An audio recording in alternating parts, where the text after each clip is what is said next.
नमस्कार, मैं विष्णु बैरागी अपनी यूट्यूब चैनल बैरागी की बातें लेकर आपके सामने हाजिर हूँ।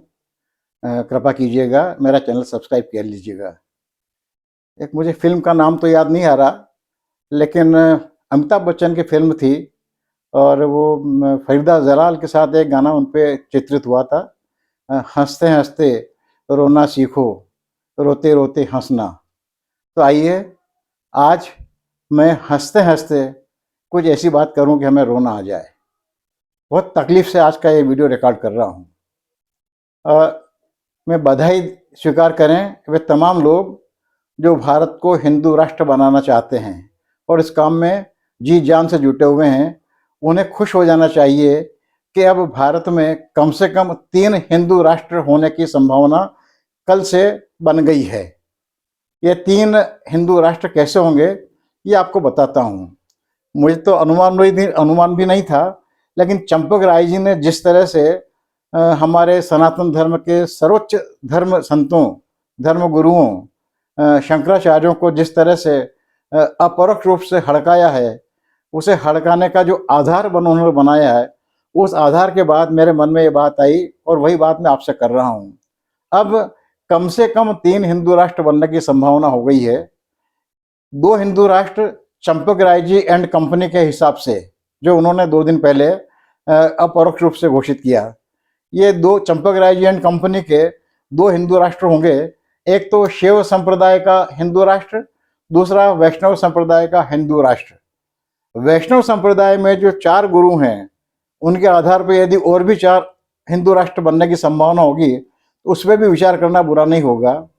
तो 2 हिंदू राष्ट्र तो वो जो चंपक राय जी के कहे अनुसार बन सकते हैं, क्योंकि उन्होंने हिंदुओं को शैव और वैष्णव संप्रदाय में विभाजित कर ही दिया है। तीसरा हिंदू राष्ट्र इन चारों शंकराचार्यों सहित उन तमाम धर्म गुरुओं का हिंदू राष्ट्र जो धर्म शास्त्रों के आधार पर इस समाज को चलने के लिए निर्देश देते हैं और वैसी अपेक्षा करते हैं। चंपक राय जी के दोनों हिंदू राष्ट्रों में चंपक राय जी एंड कंपनी के सारे समर्थकों को एक बड़ी सुविधा होगी। वे इन 4 शंकराचार्यों समेत उन तमाम धर्म गुरुओं को जो चंपक राय जी एंड कंपनी से सहमत नहीं हैं, उन्हें अपने इच्छापूर्वक जी भर कर गरियाने के लिए, उन्हें प्रताड़ित करने के लिए, उनकी फजीयत करने के लिए बिल्कुल मुक्त होंगे। अभी जब मैं ये वीडियो रिकॉर्ड कर रहा हूँ, तब तक चारों शंकराचार्यों को दानव और राक्षस तो सोशल मीडिया पे कहना शुरू हो चुका है और कहा जा रहा है कि पहले तो दानव और राक्षस लोग उनको नहीं बुलाने पर भी, नहीं बुलाते तो नहीं आते थे, बिना बुलाए आ जाते थे हमारे यज्ञ धार्मिक कार्यों में, और अब तो दानव बुलाने पर भी नहीं आ रहे हैं, और जो नहीं आते हैं वो राम विरोधी हैं। और राम विरोधी कौन होंगे? दानव और राक्षस होंगे। परोक्षतः हमारे चारों शंकराचार्यों को दानव और राक्षस से विभूषित किया जा रहा है, इन विशेषणों से विभूषित किया जा रहा है। और मुझे लगता है कि यदि यही क्रम बना रहा, तो जैसी कि इन दोनों चलन है 2014 के बाद से देश में, तो चंपक राय एंड कंपनी के दोनों हिंदू राष्ट्रों के समर्थक हमारे इन चारों शंकराचार्यों और उन तमाम धर्माचार्यों को जिनसे ये दोनों हिंदू राष्ट्रों के लोग सहमत नहीं होंगे, वो अपने अपने शंकराचार्यों और धर्माचार्यों को आने वाले दिनों में वामी, कांग्रेसी, आतंकी, पाकिस्तानी, गद्दार, देशद्रोही, हिंदू विरोधी, रामद्रोही आदि आदि चरम विशेषणों से अलंकृत करने के लिए भी स्वतंत्र होंगे। और ऐसा कहेंगे तो कम से कम मुझे तो आश्चर्य नहीं होगा। हम लोग धर्म के नाम पर किस सीमा तक जा सकते हैं, कट्टरता और धर्मांधता के नाम पर, ये इसका उदाहरण 2 दिन से इस देश में देखने को मिल रहा है। अब यदि हम अब भी नहीं समझे, धर्म का मर्म अब भी नहीं समझे, तो पता नहीं देश का तो जो होना होगा होगा, लेकिन हिंदू धर्म का क्या होगा, ये हिंदू धर्म वाली भी अब तय नहीं कर पाएंगे।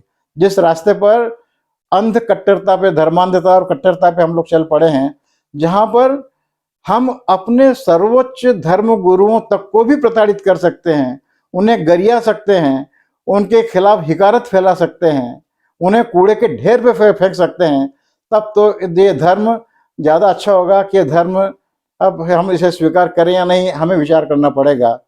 आप सबको बहुत बहुत शुभकामनाएं।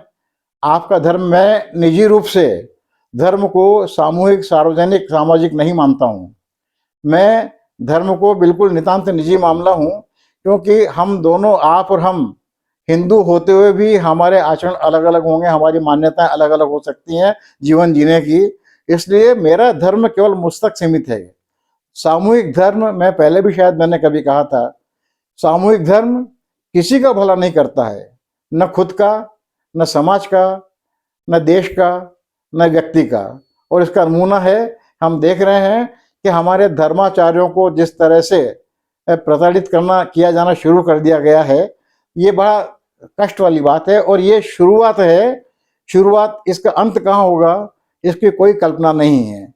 जो शुरुआत ही यदि चरम से हो रही है, तो इसका समापन किस बिंदु पर होगा इसकी कल्पना भी करना संभव नहीं हो रहा है। मेरी इस पीड़ा में मैं आप सबको शरीक करने के लिए निवेदन कर रहा हूँ। कृपा करके अपने मन को टटोलिए। हम सब के अंदर अपना अपना राम बैठा हुआ है। इस राम से बात कीजिए, अपने आप से बात कीजिए और तय कीजिए कि आप किस तरह के हिंदू हैं, इस देश को कैसा देश बनाना चाहते हैं। और यदि हिंदू राष्ट्र है तो फिर 3, 4, 5 हिंदू राष्ट्र की तैयारी में लग जाइए।